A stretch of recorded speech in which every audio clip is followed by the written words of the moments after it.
यांनी केलेली आहे आणि हा सगळा अहवाल मुख्यमंत्री साहेबांना दिल्यानंतर स्वतः मुख्यमंत्री पण दोन्ही उपमुख्यमंत्री हे पण स्वतः शेतकऱ्यांच्या बांधावरती जाऊन शेतकऱ्यांचं नुकसानीची त्यांनी सगळ्यांनी माहिती घेतली आणि त्याप्रमाणे आपल्याला माहिती आहे की खूप मोठं पॅकेज या राज्याचे मुख्यमंत्री देवेंद्र फडणवीस साहेबांनी जाहीर केलेलं आहे आणि अजूनही पंचनाम्याचं काम थोडं अपुरं आहे. ते पूर्ण झाल्यानंतर जे शेतकऱ्यांना जे पॅकेज मुख्यमंत्री साहेबांनी जाहीर केलेलं आहे ते संपूर्ण पॅकेजची रक्कम किंवा मी मदत म्हणण्यापेक्षा मी एक सहकार्य जे काय शेतकऱ्याला द्यायचं हे ते निश्चित प्रकारे ती मदत ही शेतकऱ्यांपर्यंत थोडा उशीर होतो आहे पण ती पोचवली जाईल.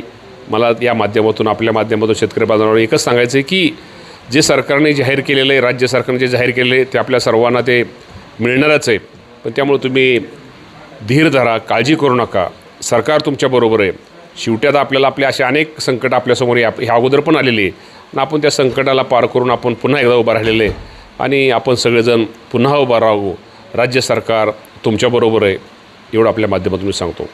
कर्जमाफीची मागणी सातत्याने केली जाते, तुम्ही काय निर्णय घेणार आहात का? कृषी मंत्री आहात बाबतीमध्ये ही गोष्ट खरी आहे.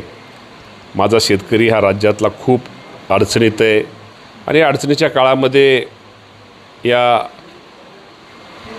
त्या शेतकऱ्यांना नक्की राज्य सरकारने पाठिंबा देणं, त्यांना मदत करणं, त्यांना सहकार्य करणं ही शेवटी राज्य सरकारची भूमिका आहे. आता अतिवृष्टीमुळं तुम्हाला माहिती आहे की साधारणतः 32,000 कोटी रुपयाचं पॅकेज आपण शेतकरी बांधवांसाठी दिलेलं आहे.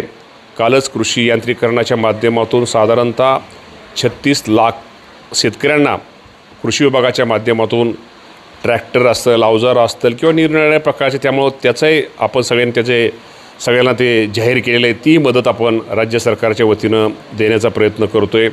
कृषी विभागाच्या वतीनं ज्या काही योजना आहेत त्या योजना त्या शेतकऱ्याच्या बांधावरती जाऊन त्याचा शेतकऱ्याला कसा फायदा होईल, त्याचा कसा उपयोग होईल हाही आमच्या सगळ्यांचा प्रयत्न चाललेला आहे. आणि आपण जो विषय घेतलेला आहे आता पहिला विषय तो अतिवृष्टीमध्ये जे नुकसान झाले त्या शेतकऱ्यांना उभा करणं आहे. पण आपण जो म्हटला कर्जमाफीच्या बाबतीमध्ये निश्चित प्रकारे या राज्याचे मुख्यमंत्री दोन्ही उपमुख्यमंत्री हे योग्य वेळी योग्य निर्णय निश्चित प्रकारे घेतील आणि शेतकऱ्यांना काहीतरी एक वेगळ्या प्रकारचा एक आधार देतील. बच्चू कडूंनी काल एक विधान केलं आहे, आत्महत्या करण्यापेक्षा आमदारांना कापा. कसं पाहता? बच्चू कडूंच्या विधानाबद्दल हे दिवस अडचणीचे आहेत, हे दिवस शेतकऱ्यांच्याला उभा करण्याचे आहेत. त्यामुळे कोण काय म्हटलं आम्ही ह्याच्याकडे लक्ष न देता शेतकऱ्यांना कसं जास्तीत जास्त मदत होईल, शेतकऱ्याला कसं जास्तीत जास्त सहकार्य होईल ही आमची भूमिका आहे. त्यामुळं कुठल्या विधानावरती माझ्यासारख्याने स्पष्टीकरण देणं योग्य होणार नाही. तुमच्या तालुक्यात त्यांनी सभा पण घेतली आणि अजित पवारांचा शेवट म्हणून तुमचा उल्लेख केला त्यांनी. माझे मित्र असल्यामुळं ते अतिमित्र असल्यामुळं कदाचित तो त्यांनी विचार केला असेल का बच्चू कडू आमचे मित्र आहेत.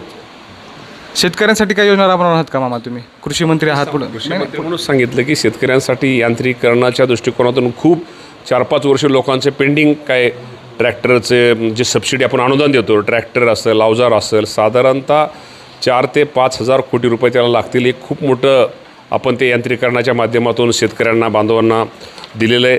जर आपण राज्याचा विचार करायला तर कृषी यांत्रिकरणाच्या घटकासाठी साधारणतः 31 कृषी घटकासाठी 33,11 लाख शेतकऱ्यांना त्याचा आपण ह्याला मंजुरी देणार आहे.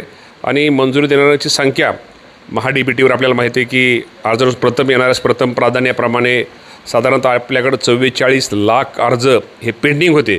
ते अर्जापैकी आपण त्या सगळे जास्तीत जास्त ते अर्ज सगळे पेंडिंग अर्ज ते पूर्ण करतो आहे. त्यामुळं शेतकऱ्याला त्याचा निश्चित प्रकारे डीपीला कसे मिळतील, पंचमीला कसे मिळतील, उद्या तुमच्या बाकीच्या ज्या महानगरपालिकेला कसे मिळतील. तर शेवटी प्रत्येकजण स्वतःच्या पक्षाचा प्रयत्न सीट्स वाढवण्यामध्ये जागा कशा जास्त मिळतील त्यासाठी राहणार आहे. त्यामुळं प्रयत्न तर आहे आणि निश्चित प्रकारे प्रत्येक पक्षाची, मी आमचा राष्ट्रवादीच म्हणत नाही, प्रत्येक पक्षाची भूमिका हीच राहणार आहे. मतचोरीचा आरोप केला जातो. आता या बाबतीमध्ये जे कोण म्हणतील त्यांनाच विचारा. आता मतचोरीच्या बाबतीमध्ये आता इथं मी बसलो आहे, भरणेवाडी हे गाव आहे, भरणेवाडीत मला जास्त मतं मिळालेली आहेत, बावड्यामध्ये हर्षवर्धन पाटलाला मतं जास्त मिळालेली आहेत. त्यामुळे आता त्यांना मला वाटत नाही इंदापूरचा जर प्रत्येक आता आपण आपल्या तालुक्यावर जो आपण राज्याचं न भाऊ प्रत्येक बूथला ज्या जो कार्यकर्ता खंबीर आहे जिथं खंबीर कार्यकर्ता आहे तिथं हर्षवर्धन पाटलाला मतं जास्त मिळाले, त्यांचा कार्यकर्ता खंबीर तिथे मिळालेत. जिथं माझा कार्यकर्ता खंबीर आहे किंवा जिथं गाव पातळी मी काम केले तिथं मला जास्त मतं मिळालेली आहेत. त्यामुळं असं म्हणणं निश्चित प्रकारे चुकीचं आहे. शेवटी पराभव हा मान्य करायचा असतो. त्यामुळं पराभव हा विरोधकांनी मान्य केला पाहिजे. हे असलं म्हणण्यामध्ये काय अर्थ नाही आहे. विरोधक एकटवलेत सगळे. स्वागत आहे, उलटं बरं झालं, ते सगळे एकटवलेच पाहिजे. शेवटी विरोधक पण पाहिजेच. काम करताना जर सरळ सगळे एकाच मार्गाने काम झालं तर शेवटी विरोधक आल्यानंतर आपल्या काय शेवटी काम करणारा माणूस चुकत असतो आणि शेवटी विरोधक असल्यानंतर आपलं कुठं जर काम करताना कुठं काय चुकलं तर ती चूक आपल्याला त्यांच्यामुळं लक्षात येते.